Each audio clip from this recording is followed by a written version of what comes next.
Hello and welcome to It's a Code U, mental health support for those working in healthcare. This is a podcast created for healthcare employees to explore not only issues relating to mental and emotional health, but also unique challenges that those working in healthcare are faced with.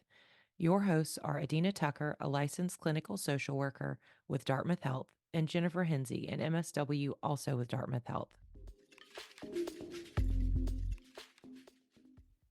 Hello and welcome to It's a Code U, and we are starting the new year with more topics on mindfulness. And today we have Stephanie Chesnut here with us, who is a licensed marriage and family therapist and a therapist here at DHBHS. And we've had her a couple of times, so we're excited to have her back.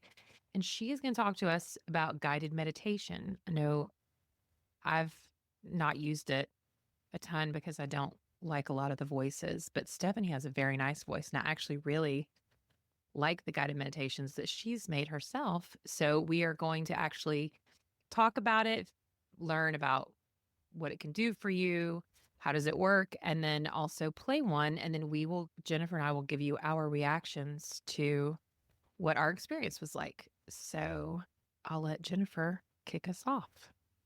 Thank you. And Stephanie, thank you so much for being with us today. And yes, you have the smoothest, most comforting guided meditation voice I have come across, so I really enjoyed it. All right, so let's get to the basics. Can you just tell us a bit about what is guided meditation? Sure. Well, thank you both for your compliments. I appreciate that. As a side note, tangential, I don't know if I ever told you in one of my previous lives, I was a radio DJ. So that was one of my skills there. So glad to be able to use it in this way as well. So guided meditation is just a form of meditation where somebody is leading you through it. So whether that's a teacher, a narrator, a recorded voice, it's designed to help you relax, focus, or work on something specific. And it's really about having a guide. So I got into guided meditation myself because it's what I prefer when I think about various forms of meditation, which are often recommended as a complement to mental health treatment. And for me, I found that like when I was doing things that were just mindfulness meditation of being present in the moment and observing like your thoughts and feelings and stuff, that was really hard for me. I just would find my mind wandering to what's my grocery list? And then, no, I got to bring it back to being in the moment. No, in the moment, I'm thinking about my grocery list. This is not helpful. Oh, wait, I'm doing mindfulness wrong. Which is not helpful when you're trying to be mindful. So for me, out of all the forms, the guided meditation, the visualization is what worked best, but there are lots of different types of meditation. And I think it's important to note that meditation is something that's common throughout all sorts of cultures and religious practices. Like prayer is often a form of meditation. There's a lot of different chants. There's a lot of different kind of recitations and stuff like that that can also be considered meditation. So it's something that I think that humanity has found useful for millennia. But again, there's lots of different types of meditation. So like body scan meditation, like breath meditation, there's movement meditation as well. So things like yoga and Tai Chi are like different types of meditation, a lot of breath work meditation, lots of different types of meditation. So whatever your cup of tea is, if you are exploring meditation, you can probably find something that is on the menu that you will enjoy. I'm going to ask next because I think much to your point of I'm not doing mindfulness right. People, and by people, I mean me and maybe other people, get stuck in well, I'm not doing it right or I'm not doing it in the right way. So is there a specific place that's better to do guided meditation or a specific way that's better to do it? Well, again, I think that goes back to the type of meditation that you are going to choose to practice. And so, again, back to your point of doing it wrong or doing it right, one of the ways I liken it to like the guided visualization meditation is going to the gym and having a personal trainer, right? Like right beside you, versus some other types of meditation might be like going to the gym and like you're choosing your own exercises and going at your own pace. And so there's not one right or wrong. It's just whatever works for you. And so any specific way or place to do it, you can do it at home, you can do it at work. The only caveat I would say is you do not want to be operating a vehicle or heavy equipment while you are meditating. Beyond that, I think you're pretty good to do meditation how you want to do it, where you want to do it. I personally like to be lying down, whether in a bed or on a yoga mat or something like that when I'm listening to it. But that's just me. Stephanie, before I ask you this next question, I will preface it by saying that we are mental health providers, but we do not offer medical advice on this program. But I did want to ask, because I know there's a lot of research out there about the health benefits that meditation can offer. So, can you speak to any of those? Yeah, so it's actually interesting because as I was doing research for this episode, I started looking at different research and different research articles and some like meta-analysis and stuff like that. And what I found was interesting because a lot of the research around meditation focuses like specifically on mindfulness and doesn't necessarily focus on like guided meditation. And so like for that, I was looking at more like the research around visit, which I'll get into in just a little bit. But the thing I found interesting was that there actually isn't a huge body of research where meditation is concerned. And I think a big part of that is the difficulty in researching meditation when it comes to something that is so like going on in your mind, right? Like, how do you study how effective something is when it's something that is going on in the person's mind? Because there are so many confounding factors. And there's also the placebo effect. And so there is research that shows that mindfulness is helpful, but I also don't want to overstate the effects because meditation should be considered as a complement to other forms of support like therapy, medication, and things like that. If you are really struggling with your mental health, I wouldn't necessarily use meditation as like your sole source of support. But there are definitely benefits that meditation has been found to have, and that includes like stress reduction, anxiety and depression relief, can improve your focus and concentration. You can get better sleep.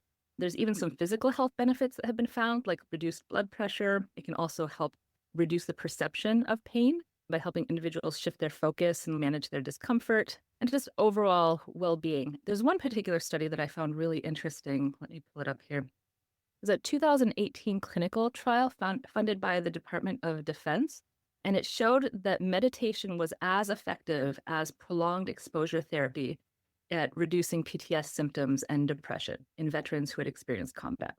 So I thought that was a pretty good form of research to demonstrate the effectiveness. But again, it's all very individual, and so the effects that it will have on you depend really on you. And there are lots of different types of meditations. So again, if you are a grad student looking for an area of research, this seems to be an area where a lot more research could be done. I read a similar article about mindfulness and meditation when I was researching something else about the military and about how I think I talked about this in our last episode, but how it improved working memory because high levels of stress can impact and decrease your working memory, but how daily meditation actually improved the working memory. So I thought that was really interesting. And you kind of touched on this question I have a little bit with the study around PTSD and combat veterans, but are there other symptoms that guided meditation could be beneficial in dealing with, like maybe for someone who has like a depression or anxiety or something else? Yeah, I think one of the nice things about the guided meditation is that it can be focused on whatever symptoms you are looking to manage. And so you can probably find a guided meditation on a particular thing that you are looking at. I know there's a lot of guided meditations around things like insomnia. There's a lot of guided meditations around like anxiety and panic attack and depression. But there's also things around like grief and loss, chronic pain, addiction, cravings. Like basically, you can probably find a guided meditation on just about anything. And there's so many resources with the internet now.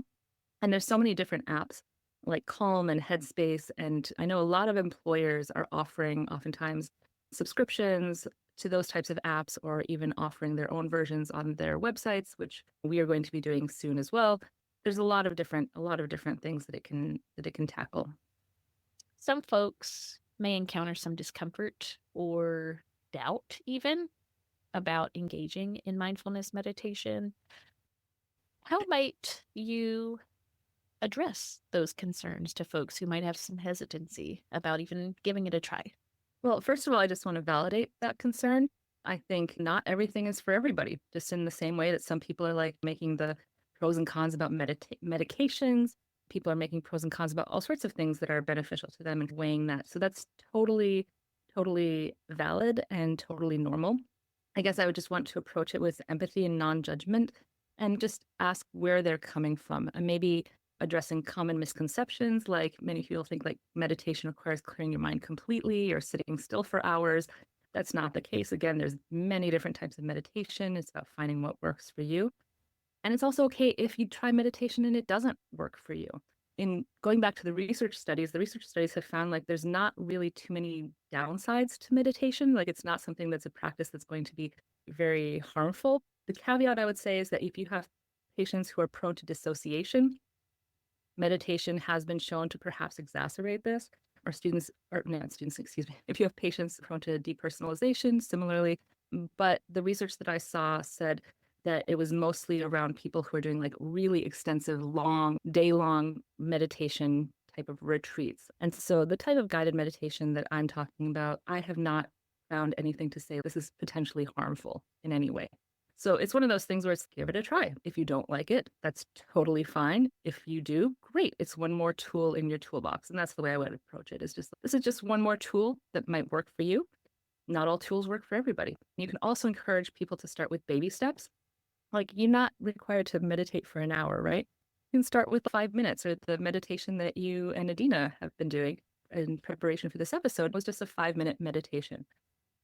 Again, it's whatever works for you, whatever fits into your routine, your schedule, and recognizing also that you have to set realistic expectations. This isn't going to be a quick fix.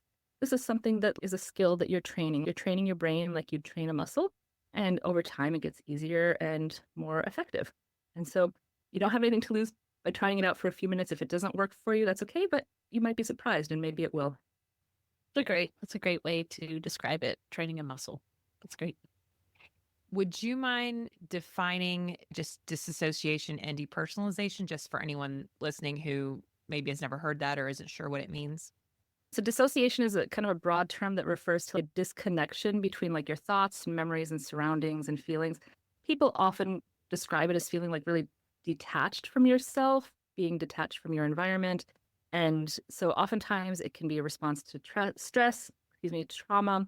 And it oftentimes people describe it as feeling like you're watching yourself in a movie or you're losing like chunks of time, feeling numb. One way I describe it to people who are like not really familiar with it is like a lesser form of dissociation is you ever been driving and you're driving down the highway and you get into your car and then all of a sudden you're at your destination. You're like, how did I get here? I don't remember driving at all. And that's a form of dissociation where you're just like your brain and your body are just really disconnected. So Jennifer and I are going to listen to a guided meditation that Stephanie has done. And then we are going to, well, you're all going to listen to it because it's going to be at right now. And then afterwards, Jennifer and I will talk about our experience and how we felt about it. Welcome to this meditation designed to bring you calm and ease. Find a comfortable position, close your eyes gently, and take a deep breath in through your nose and exhale fully through your mouth. Allow yourself to settle into this moment as we journey to a place of peaceful falling snow. Imagine yourself standing in a quiet winter scene. The ground beneath your feet is soft with freshly fallen snow, and a gentle flurry dances through the air. The snow falls slowly, softly, and peacefully, blanketing the world around you in calm.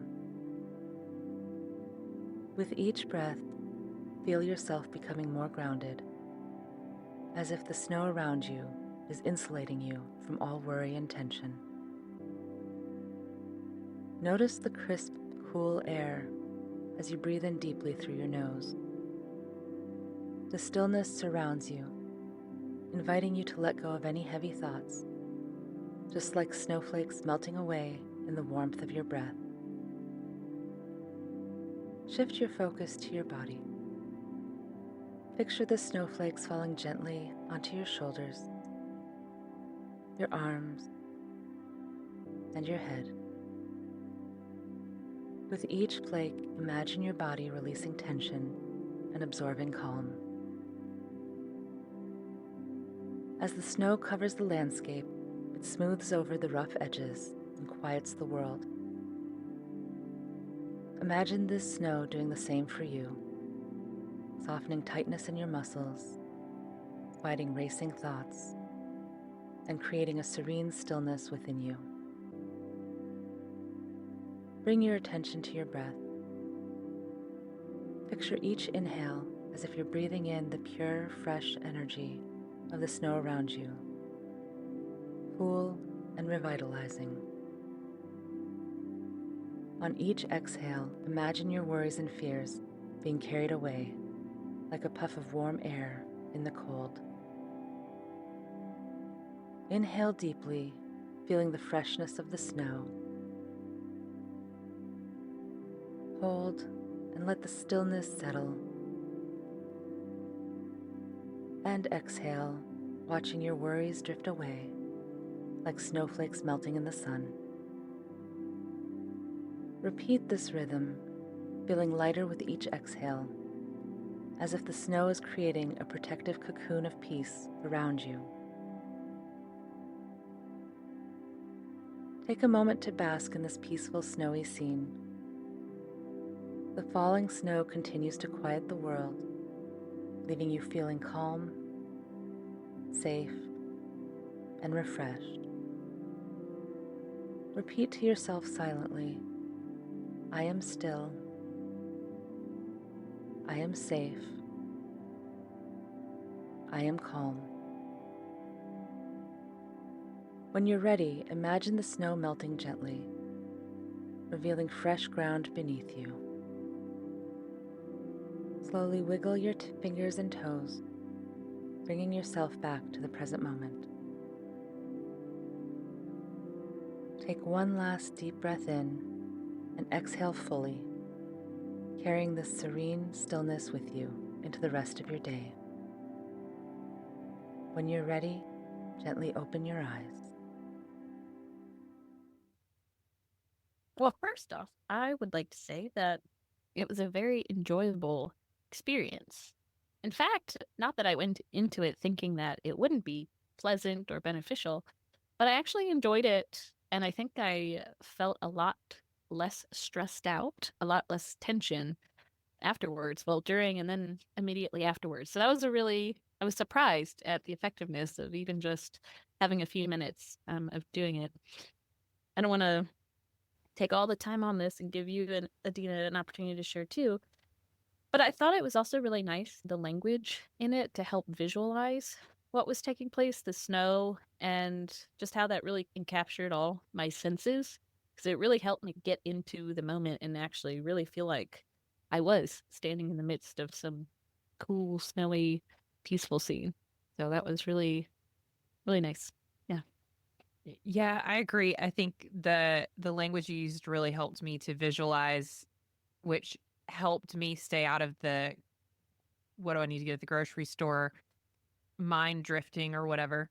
And I felt very relaxed while I was doing it. And I noticed that focusing on how my breathing felt while also focusing on what you were saying, I felt was really very relaxing. And I did, because I had definitely felt like I was doing a lot of stuff in my shoulders and everything were real tense before doing it. And I definitely felt like much more relaxed. And I feel like the rest of the day, I Mm. actually felt much more relaxed. So then I thought to myself, maybe I Yeah. should pay attention to the sticky note that I wrote saying do a 5-minute meditation in front of my computer and do this every day Yeah. because I do feel so much better.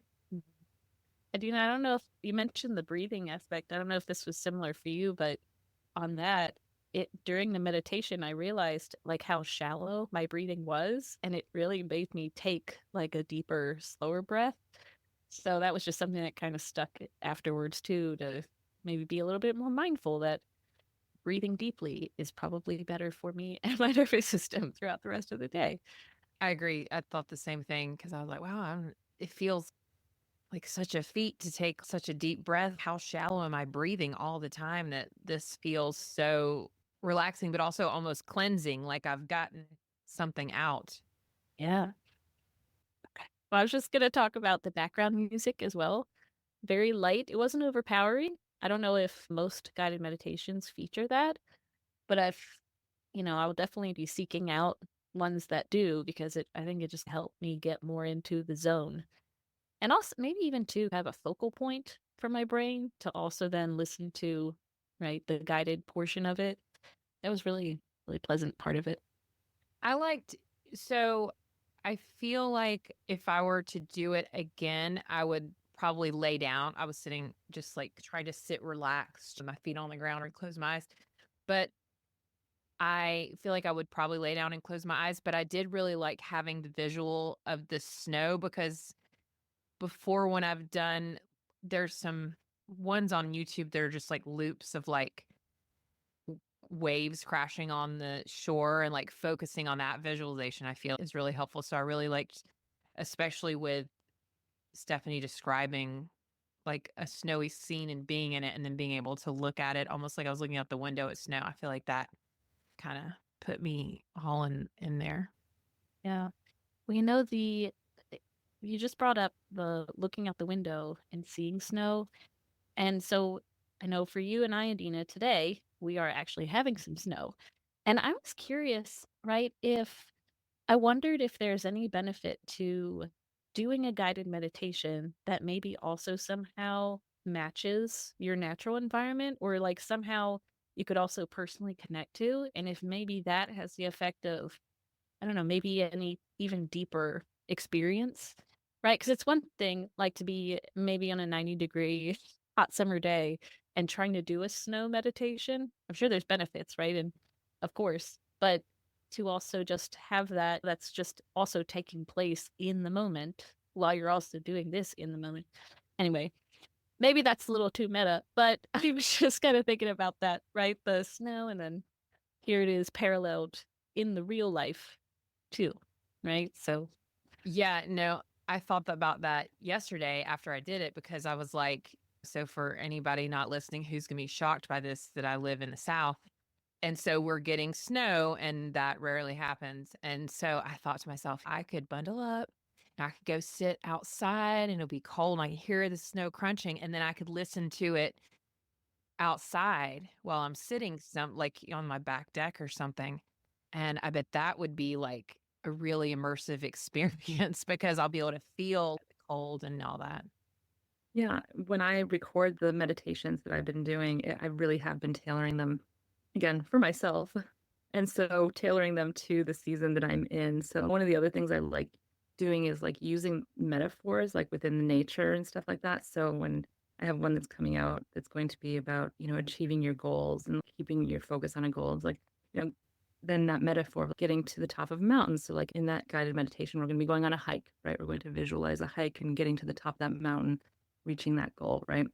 For spring, I have an idea for one of growth and flowers coming up after the winter and after feeling that coldness of winter and then feeling that warmth of spring and just that growth and like how we grow personally as well and kind of growing towards our own goals. And so, yeah, I like to use those types of things and metaphors. And on a side note, something I did want to mention actually is when I was talking about the research around meditation, there's also a lot of research around visualization, and there's a lot of different therapeutic modalities that use visualization as part of their treatment, and those are very well studied. So sports psychology oftentimes uses visualization to help an athlete achieve their goal.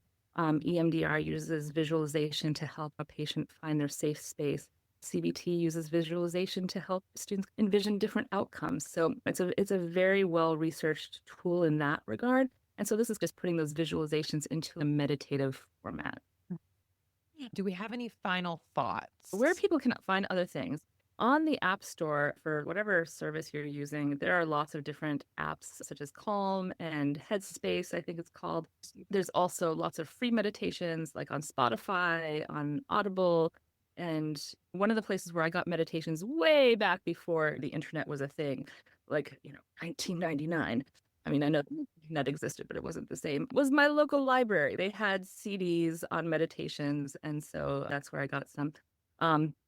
People have put out podcasts. You can pretty much find a meditation just about anywhere. If anybody is having difficulty finding some, they can certainly email us and we can point them in the right direction. Yeah, no, that's for sure. You can send us an email. I know I found some on YouTube as well. So that's another place to look. Oh, something else I did want to mention. I know I, for myself, have often listened to meditations that start off like, oh, yeah, okay, this person's voice is okay. And I think I can like this and stuff. And then I'll get like halfway through and then something will just be like really jarring or it just will not sit well or whatever it is. So I strongly encourage people, oftentimes like on YouTube and on Spotify and other places, you can actually see a transcript of what is coming up. So you can just take a quick perusal before you sit down and spend 15 minutes listening to something. Just be like, okay, is this going in the direction that I want it to go? Is this going to cover the symptoms that I want to try and cover? Or is this going to start off okay and then it's going to be half an hour of like deep breathing that is just not personally what I'm looking for? So you can always test things out and check it out that way.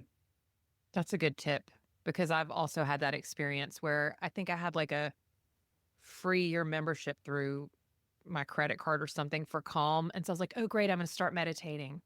So I've had that same experience where I started listening to something on the Calm Out app and I'm like, oh, their voice is super annoying or I don't like it or whatever, and then have to find another one. So the transcript is a good one as well. I've heard too on that. I don't know if you guys have seen on YouTube, there's a few different channels where you can play like soothing, calming music or like brown noise. And for a bit there, I had read an article about folks who are using this one particular provider's brown noise series to fall asleep to. A lot of people will sleep to that. And they were finding that they were not getting very restful sleep. At one point, they would end up having like several nights of nightmares. And then they realized that one of them, like several people were waking up in the middle of the night because the brown noise abruptly shifted to like very scary, like disturbing sounds. Yeah. So there are some nefarious actors out there who may be trying to intermingle healthy things, healthy, helpful, calm things with some maybe not so great comforting noises. So great tip, maybe preview the transcript beforehand so that you are not caught off guard on the internet, because that is surely a place to be caught off guard, I think, for all of us. So be careful out there.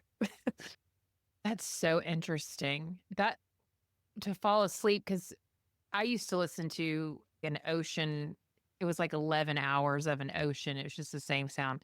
And so I would listen to that. But now I feel like what gets put on is YouTube videos that are very long about like geography or something else. And it's like literally just someone like very The monotone capital of talking about whatever, like, well, thank you, Stephanie, for being here. If you have not subscribed, please do so. I will put any information about places that we've mentioned or things we've mentioned in the show notes for people that want more information about that. If you have any questions or comments or feedback, or there's a topic you'd like us to cover, you can email us at dhbhs.media@hitchcock.org. And thank you so much for being here, Stephanie, and we appreciate you listening.